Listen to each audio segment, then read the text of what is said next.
Hey, it's me, MLV. Here is chapter 75 of Touched. This one is titled The Perfect Rainbow Visitor. I'll be back in to check on you later, Yin, the doctor said with a smile. Congratulations on your little one.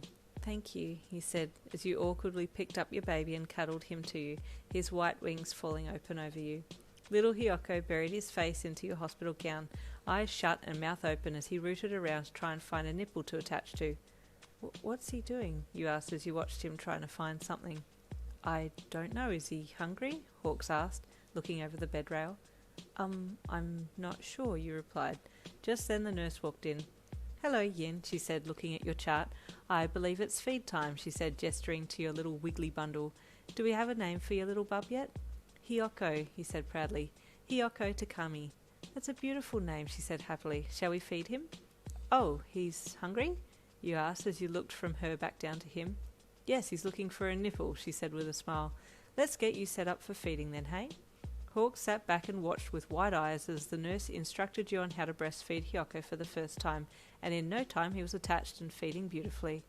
He'll feed for a while now, the nurse said gently. I'll be back later. She left and you smiled at Hawks. Look at me, I'm a mum, you said proudly. He chuckled. You're doing amazingly, he said, looking down at your boobs. Gotta say, I was jealous of that nurse copping a handful as she was helping you get him attached, though. You snorted. He hummed, staring at your swollen boobs. These aren't for you, you replied. These are for Hiyoko. Can I have a turn after he's done? Hawks asked cheekily. No, you replied with a playful pout. Your winged hero chuckled and leaned in to kiss you. You did so well, baby. I'm proud of you, he said as he stroked your hair and looked lovingly down at Hiyoko. Are you looking at the baby or my boobs? You asked with a deadpan look on your face. Well, they're right there, so, Hawk said. You laughed. Later that evening, after you'd finished feeding Hiyoko, wrapped him in the blanket again, and put him back in the crib, Hawks got a call from Uncle Anthony and Brian. Hawk's here, he said as he answered the phone. There was a pause, then he smiled. Yes, she's fine, and he's fine too. Another pause. Keigo Takami, he said as he looked up and gave you a wink. Yes, sure, come round, he added as he ran his fingers through his hair. Okay, see you soon. He then hung up the phone and looked at you. They're coming, be prepared for Brian, he said with a laugh. He's so overexcited, all I could hear was him screaming in the background. You giggled. Our little one have the best uncles ever, he said with a smile. After another half hour, Uncle Anthony and Brian entered the hospital. You knew that they had entered because you could hear Brian as he came down the hall. Where is he? You heard him ask the staff excitedly. Who? The nurse asked back. The most beautiful baby in this hospital, of course, Brian replied, with the most offended voice ever, like he felt personally attacked by the fact that they didn't already know that your Hiyoko was the most beautiful baby in the establishment. You then heard Uncle Anthony jump into the conversation and ask for you, and that's when Brian entered your room with the biggest rainbow-coloured blanket you had ever seen. Oh my God, you said with a laugh as he handed it to you. Where's my baby? He squealed with flapping arms. Where is he? Where is he? He's here, Bri, you said with shy excitement. Brian sashayed over to the hospital crib and did the most exaggerated gasp with melodramatic hand-to-mouth gesture you'd ever seen, then promptly burst into tears. Brian, what's wrong? Your uncle asked as he ran over. He's perfect! He's perfect! Brian wailed. Look at his little face! He's an angel! Can I give him a snuggly woggle? He said in a baby voice. Of course, you said with a little giggle. Brian very gently picked up the little sleeping baby bundle and whimpered as he cradled him gently, mumble singing a song by Beyonce. Congratulations, Yin, Uncle Anthony said softly as he walked up beside your bed and leaned over to give you a hug. Thank you, he said with a tear-filled smile. Are you okay? Tell us the story, he said, pulling back from you. I don't remember much of what happened, you said, scrunching your eyebrows together. I remember what happened at home and the ride in the ambulance, but then she was tripping and she told me she had 3 legs, Hawk said with a laugh.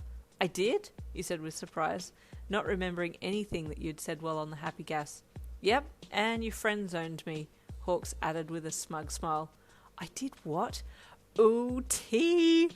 I'm sorry, did you say friend zone? Yeah, she called me and said I looked friendly, so she wanted to be friends, Hawks said with a bright smile. "Ooh, honey bun, you're a savage in labour," Brian said with a wry smile as he continued to cuddle Hiyoko. "Can I have a hold?" Uncle Anthony asked softly as he held his arms out towards Brian and your bub. Boo-boo, it's my turn now," Brian said, pulling Hiyoko closer to himself protectively. Uncle Anthony looked dejected. "It's okay, Uncle Anthony, it's okay. You'll have your turn soon," you said as you reached out and patted his arm. "So, story. Tell us a story," Uncle Anthony said, turning back to you. Okay, so my waters, were they my waters?" you asked Hawks. He nodded. "Broke at like 1 a.m, Hawks interjected. "Thank you," he said, then continued. "Then I was there was pain under my ribs and the ambulance turned up at 1:30 a.m, Hawks added quickly. "Oh, thanks," you said again, then continued on. "And they put me in the ambulance, then, noise, and then a white light, and someone spoke to me when I woke up, and now I'm here," you said with a confused look on your face. "Hold up, Queen. White light, did you say?" Brian asked. "Never go towards the white light. Stay in the rainbow, doll." Well, I don't know what happened," you said hesitantly, looking at Hawks. Hawks had a strange look on his face and cleared his throat a few times before speaking. The nurse," he said softly, "said you were bleeding internally." Brian gasped. "And they forced me out," Hawks said in a small voice. "You'd passed out. The monitors were going crazy. I didn't know what was happening. I was on the outside of the surgery doors. I saw them use the shock machine.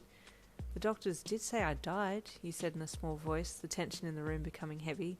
Hawks looked at you again, tears pricking the corner of his sharp golden eyes. "I almost lost the most precious thing in the world to me," he said in a wobbly voice. This set you off and you burst into tears as Hawks got up and ran over to you again, hugging you over the bed rails. You heard sobbing and looked over to see Brian bawling his eyes out. Uncle Anthony just looked terrified, not knowing who to console first. Seeing that Hawks was with you, he then opted to console his boyfriend, wrapping his strong arms around him while Brian still held Hiyoko. "It's okay, Brian, it's okay," he said gently. "I want a baby," Brian wailed. "Wait, what?" Uncle Anthony said with surprise. "I thought you were crying about Yin." "I was, but then I'm also crying because this baby's so precious, I want one," he wailed again. "Lord," Uncle Anthony groaned. And there ends chapter 75. Stay tuned for chapter 76.